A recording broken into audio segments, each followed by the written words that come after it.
Hey, welcome back to another Black City Coffee vlog. In this video, I wanted to talk about pre-blending versus post-blending. So I have in front of me already ground samples of some orders and everything. Thank you so much for all of the support and really kind messages over the launch and everything. So the new rebrand is here, everything should be changed over, and if you've been on the site, you will have seen a couple of new blends that are live right now. So it was my goal and intention to create blends that taste good first and foremost. Second was to figure out if I could be more efficient with that process. So typically, when I make a blend, it's always made post-roast, meaning I roast it first, I cup it, I'll blend them like here in a cup like this. Okay, let me try this, let me try that, right? I'll do different ratios and stuff. I'll write down what I think is actually sellable, good, that I know I could roast consistently. Then if it does well, or I see it actually continually to be popular, I'll want to make that whole process a little bit more streamlined, because it takes a lot more time to roast, to blend something post-roast, right? You got to do two separate batches. But what if you could save yourself time if it's a popular roast and pre-blend it, meaning you mix the green beforehand and then roast it all together. And I actually save green this way. I save myself time, right? So, and if I can get it to taste the same, then hey, that's good. We could be more efficient with everything. I have what do I have here? It's not a blind tasting because it's about quality control and seeing if it actually matches up, right? I'm testing here. This is my pre-blended and roasted Shadow Cat. This is Ecuador at a light roast. This is Brazil at a medium roast. This is Vietnam at a medium roast. And then this is Kitty Whiskey, so one of my other blends. So I'm going to taste these and cup these, see if they match up to my previous notes, make sure that they taste good, and see if actually these pre-blended roasts actually match. If they do, that saves me a great, time and green and money and all that stuff. And then we'll be like, cool, I could do that, right? And I feel like they roasted pretty well, and I'll go through what my notes were and stuff like that. And if they don't, then they don't. And then I have to post blend it. And that's just the bottom line. Ideally, you would want to wait a day, but I've ground them and I've let them kind of sit out for maybe about good 30 minutes already right now. So I feel like I can bypass, and I know what these coffees taste like already, so I know what I'm looking for. I wouldn't do this, I wouldn't cup like this so quickly if I was making a buying decision. This is a quality control decision. This is a, can I be more efficient with my time decision? So I'm not really too concerned about like waiting the 24 hours and stuff like that. I know I can kind of taste through those off gases and stuff like that. Okay, I'm gonna get my water and get started. All right, 1, 2, 3, 4. Okay.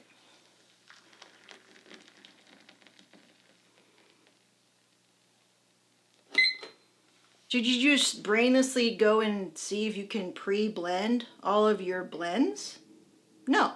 I don't think so, because if you're not really have a good, I think, reasoning why to do that, you're wasting green, right? You're potentially wasting green, potentially. So here's my reasoning why I wanted to even try it, right? I felt like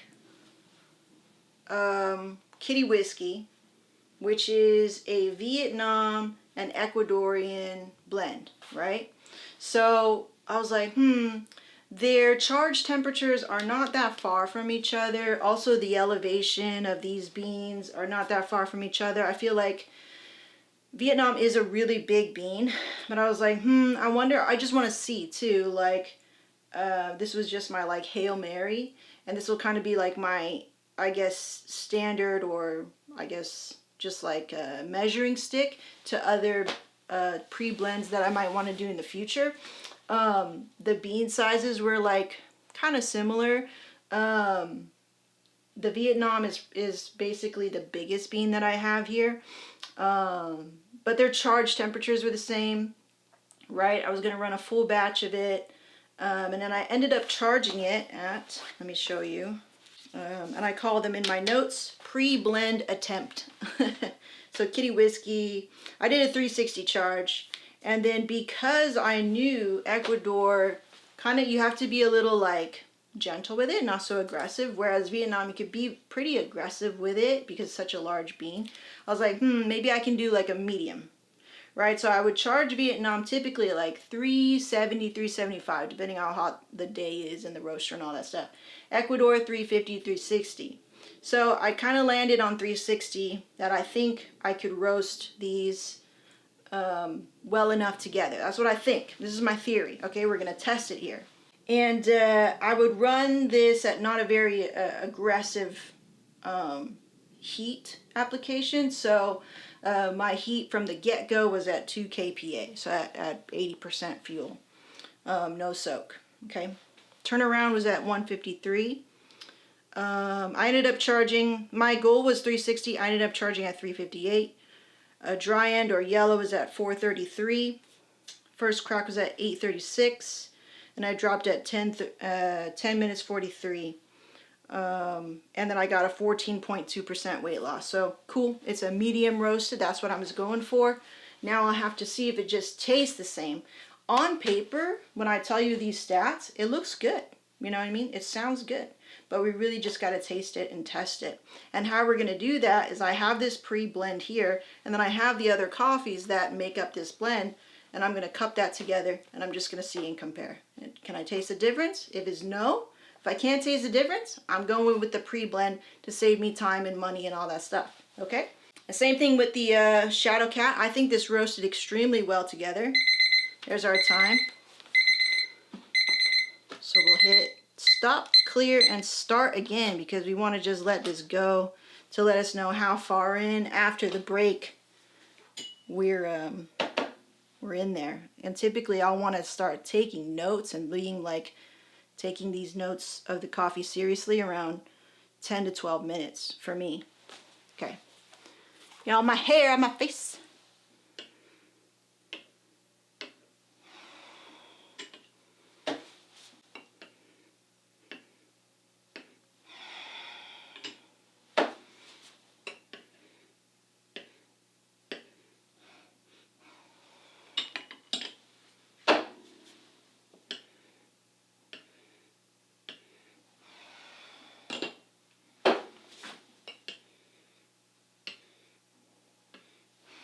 Graham cracker, grape nuts. This one was the only like different one because it was a Ecuadorian, just light, and you could see that too. You could see that in the crust color, in the coffee color for sure. I'll bring this over here. So as we kind of move along throughout the rest of the year, I'm going to start making this coffee lab set like, you know, better to look at. But for now it's like, hey, we gotta roll, we got stuff to do, you know. So it's kind of plain back here, but you know, with the rebrand I couldn't rightly display the old logo anymore because we're moving on to better things. I'm so excited if it will, and I really hope it does. And then if it doesn't, I'll be like, damn, alright, cool. Maybe the next one. That's the thing with like, maybe that's something for me to think about next time, which is like when I'm buying coffees, not to think about the blend process, but just it's another thing to consider. Like Brazil, which is in some of my blends, is such a different coffee from the rest. It's not a very good coffee, period. But so I definitely, you know, definitely wouldn't buy it again. But it's such a different coffee from the rest that it's making pre-blends almost impossible, right? Because it's such a gentler coffee. It's natural and it's like low elevation and it's, you know, it's whatevs. It's whatevs, and that's what happens, you know? You're just learning and try to figure out, oh, okay, like that's what that coffee is. Cool. No shade to that coffee, but I don't think I'll buy it next time. We're only at 3 minutes in, so we're definitely gonna let these cool a little bit more. If we were to taste these now, definitely burn my tongue and wouldn't be able to taste as well. Let me tell you about this Shadow Cat. It's a Shadow Cat right here. Same thing with this one, because, you know, it's made up of Brazil and Vietnam. I was like, well, you know, I'm trying to make sure that I roast these guys evenly, which we're going to find out if we actually made that happen, because this is our espresso blend. And they're kind of like, one I roast can roast aggressively, and one I don't. I roast very gently, and I was like wondering if it was even possible. But like I said, this was just like my measuring stick to kind of see. I'm just taking notes. But for those of you who are trying to just do pre-blends, pre-roast blends, it may be helpful to just really think about, you know, the size of the bean, the elevation of the bean before you just do that, so you don't end up wasting it if it doesn't taste good, okay? 360 charge, ran the heat and fuel at 2 kPa, like 80%. Turning point 156, dry end 429, first crack 847, dropped at 1053. 90% DTR, 13.9 loss, so we just made it to the medium level. And I was monitoring it. I was like, I don't want to go too long, right? So this one, not really spot on. I'd like to be in 14, but we're 13.9. Like, that's not bad. And then, like I said, this one, we're at 14.2. Cool, I'm in the range, and I'm happy with that. I'm happy on the numbers. I'm happy how it looked. I'll show you guys in the description. You can find the link. You can find that to that roast profile and see. We're at 5 minutes now. But yeah, this is exciting. Let's see if we can actually pre-blend these and save myself some time, because when you do everything yourself, it's just like, wow, it took me half a day to just do like 4 orders. It takes a while because you know, you're concerned about the setup, especially somebody like me just starting out, right?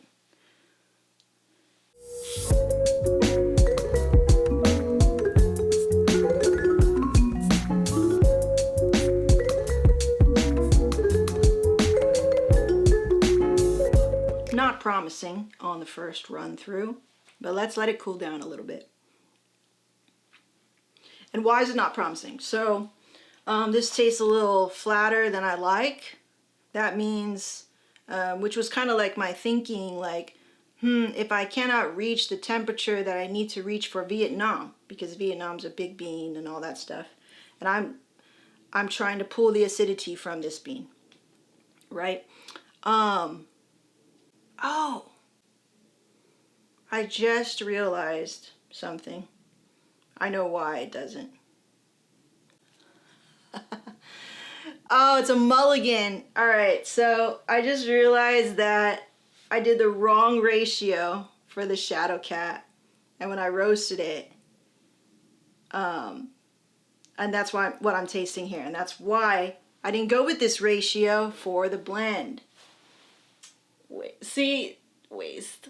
But I'm okay wasting. It's just like, I'm not okay with wasting, but that's what happens sometimes.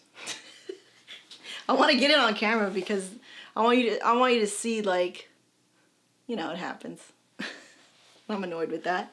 So this is a wash, like this is a mulligan. This is not a pre-blend attempt because the ratios are off. I'll write that down.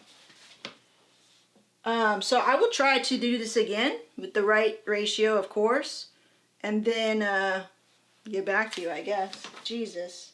But let's see how it tastes. It's still cooling, so let's see. We're almost at 8 minutes.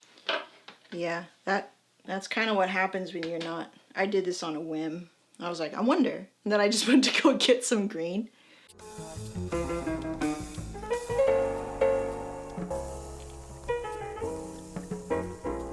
So what I'm tasting is, because the ratio is wrong, and possibly I would still have to test this again to see if my theory is correct, which is it enough heat, right, to bring out that acidity, to bring out that punch? if I'm compensating for this Brazil that's in this pre-roast blend. It was a fun little experiment. I wasn't really hoping for this one. I was really hoping for this Kitty Whiskey to do well because it just seemed more plausible, like the beans could work well together, I think, in terms of like being able to take the heat application of it all. This is a no-go. This pre-blend Shadow Cat does not work. It does not work.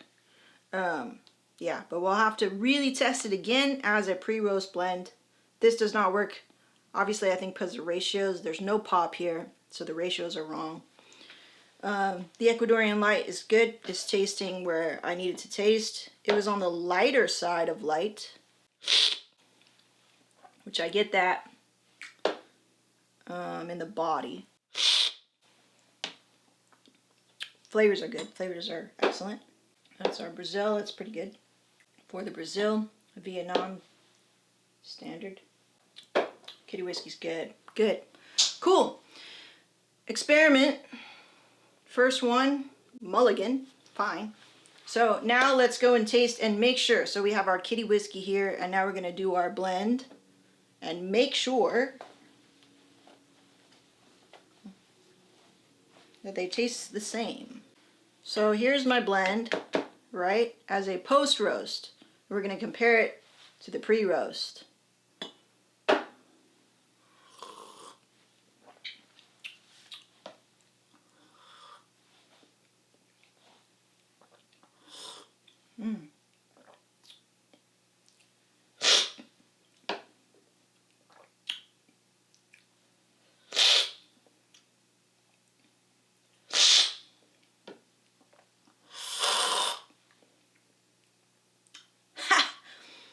Yeah, cool. So at least the Kitty Whiskey is good as a pre-roast blend. That's awesome. So that's a, 1 out of 2. That's pretty good. I really like this blend too. Like, it's got really good body. It's got a nice pop because of that Ecuador, right?